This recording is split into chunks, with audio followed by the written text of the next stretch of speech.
We start underwater, as the Tri-Oceanic Mining Corporation have hired a bunch of diverse crew members to extract some precious metals from the seabed, when suddenly one of the crew, called Jesus, has a full-on panic attack when his suit develops oxygen problems. Well, either that or he's having a massive wank inside that suit. Dirty boy. Anyway, once they get him back inside the station and he presumably puts his cock away, we're introduced to the main cast, including horny Joker Bros Sixpack, busty Bridget Bowman, engineer GP Cobb, that aforementioned Jesus fella what loves inappropriately touching himself, an ex-Ghostbuster called Justin Jones, and a top totty British chick called Williams. Whilst recently recruited Chief Geologist Stephen Beck practiced his bollocking his new crew in his own mirror. He then says they can all chill for the rest of the day given they've worked their butts off for 2 months straight and fulfilled all their quotas, and they all count down the days till they're due to leave this underwater gig and head back to the surface to, quote, drink beer and eat pussy. Nice. Hilariously, Doc Thompson then walks in all casual, and Chief Geologist Stephen Beck then gets the moment he's been waiting for after practicing being a tough guy all afternoon in his mirror, and proceeds to give the most awkward and unconvincing bollocking to his medical officer about being totally AWOL during the one time they needed him today, because poor Jesus almost wanked himself into an early grave and totally nearly suffocated to death. Or some shit. Later, the stunning and brave female girl boss of the mining company called Mrs. Martin then congratulates Beck on how well he's doing extracting all those minerals from the ground and stuff. Though, because he's a beta cuck soy boy, what's not a stunning and brave CEO of his own company, nor can he seem to muster much courage to even admonish his own junior crew members, he feels like he's not really cut out to be a leader, as he's just a simple geologist who just wants to go home already. Anyway, after perving on the 2 female crew members all day and blatantly lusting over Bowman's boobies, Sixpack soon gets lumbered with sea duty the next day, where he proceeds to fall down a small ridge and lands in a field of penis shafts, before finding an abandoned Russian ship called the Leviathan and totally looting the gaff. The gang then empty out the safe they found, which includes a bunch of tat and a bottle of booze, and bizarrely, the captain's notes on all the deceased Russian crew members.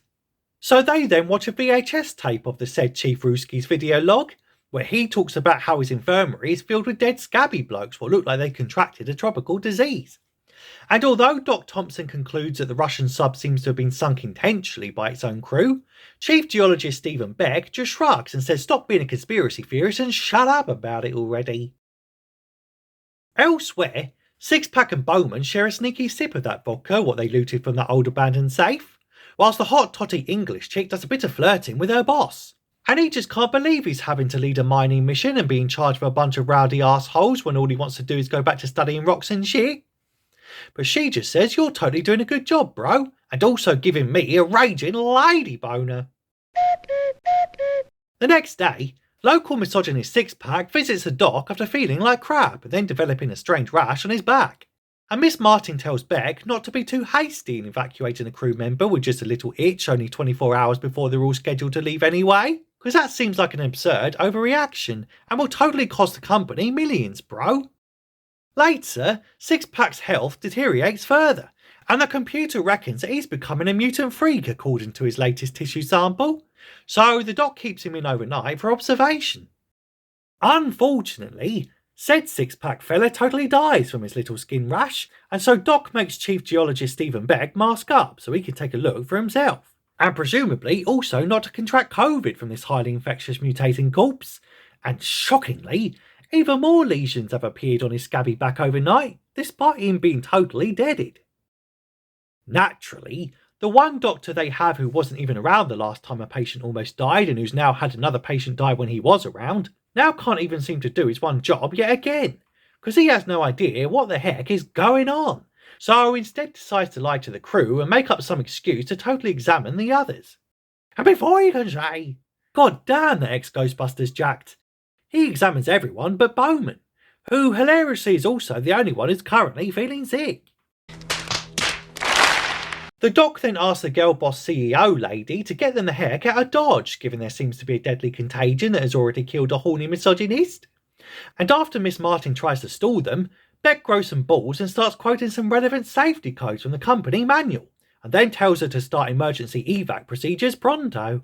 But she just says there's totally a hurricane heading your way, so you guys have got to wait another 12 hours, son. Unfortunately, Bowman is now spewing her guts up, and after making her comfortable by just dumping her on a slab without even giving her a bucket to puke into, the ex-Ghostbuster fella goes and talks to a ghost when he starts unknowingly making small talk with the corpse of his mate Six-Pack, which weirdly makes small jerky movements under the covers and shit. And before you can say, there's a limb will, they both leave Bowman alone in the med bay with the supposedly deaded mutant misogynist fella.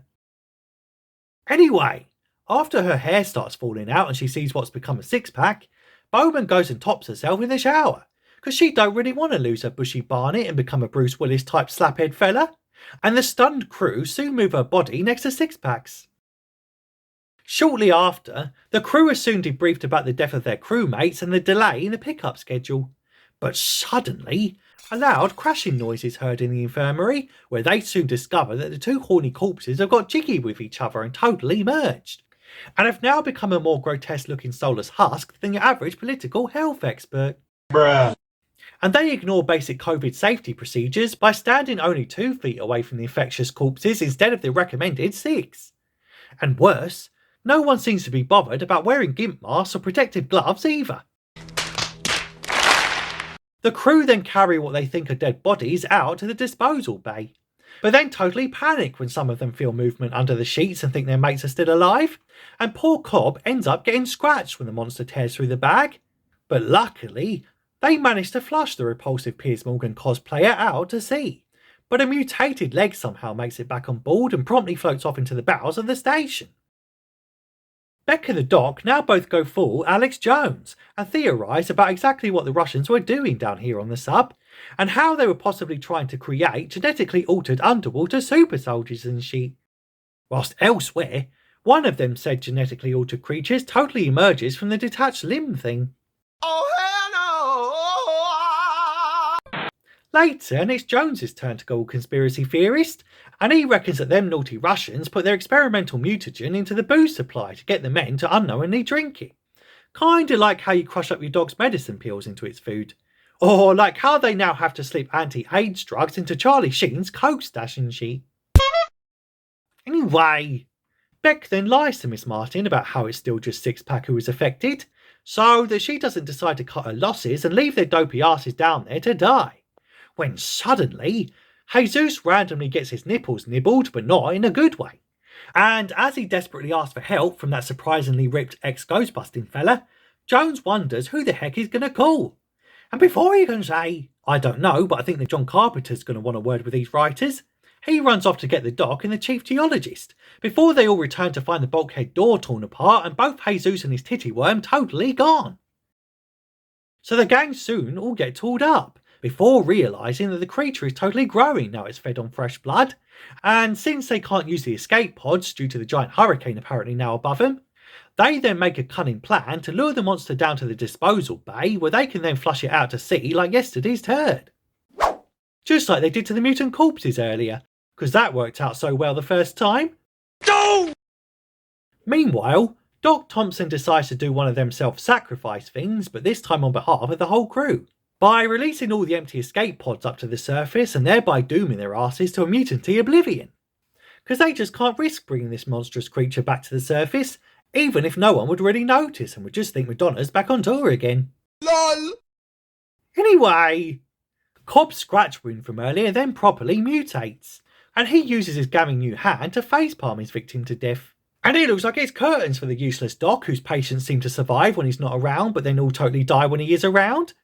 Whilst the gang then run into Jesus' final form and then run off to regroup, where they find Doc Thompson's suicide note explaining just why he screwed them all over releasing those pods, and now they don't much care that he's gone and got himself a swift dose of karma. And to be honest, their survival rate shot through the frigging roof now he's no longer around.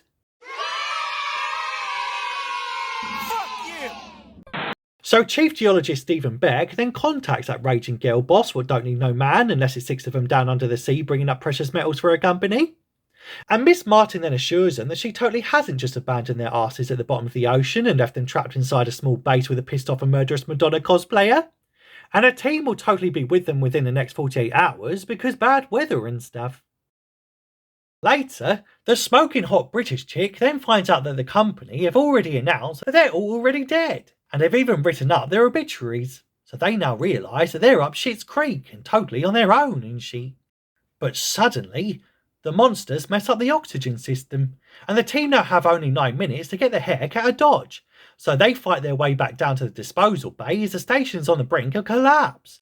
And they soon run into another monster, and this time the mutated remains of Doc Thompson. So Jones squidges himself between the closing bulkhead door so they can all get out already. But Paul Williams gets trapped and about to get totally munched up by an out-of-focus monster which the filmmakers keep refusing to show us in a clear and distinct manner. And naturally, Chief Geologist Stephen Beck don't really want to let another bloke eat out his British bird before even he's had a chance to, so finally nuts up and saves her top totty ass, whilst the monster is soon prevented from following him. Eventually, they arrive at the disposal bay, and Beck soon jerry-rigs the pressure suit so they can escape using a type of inflatable balloon attachment thing. Because science, bro. And he makes sure the other two get suited up before sending them on their way, just as the Jesus monster bursts in, preventing his own escape. And it looks like it's curtains for Chief Geologist Stephen Beck, who didn't even want to lead a bunch of working class Joes 200 metres underwater in the first place. But luckily, he does some indoor parkour and promptly sets the place on fire, and then jumps into a suit before using the descended platform to squash the monster's head like a fleshy watermelon. And much like that Ocean Gate sub a few weeks back, the station then totally implodes as our heroes float up to the surface using their last minute BS MacGyver style sciencey shit, which somehow also means that they can magically avoid getting the bends because reasons. And they all end up surfacing at near enough the exact same time, despite Chief Geologist Stephen Beck leaving about 5 full minutes after him. What? And before you can say, I can't believe the black guy survived an 80s horror movie, the black guy totally doesn't survive this 80s horror movie when the other mutant monster totally attacks him and he holds it off by doing one of them self-sacrifice things, before Becky Boy lobs an explosive into Madonna's gob and blows her to Kingdom Come.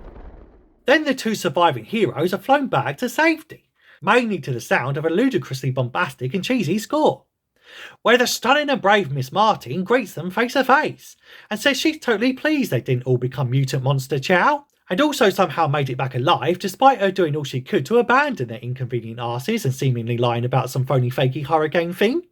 So naturally, Beck then channels his inner Chris Brown and decks a small woman square in the face, and then confidently walks off arm in arm with his new top totty British bae. And that's it. That's the movie. Though my favourite part was when Jesus got sexually molested by that super sneaky sea slug thing.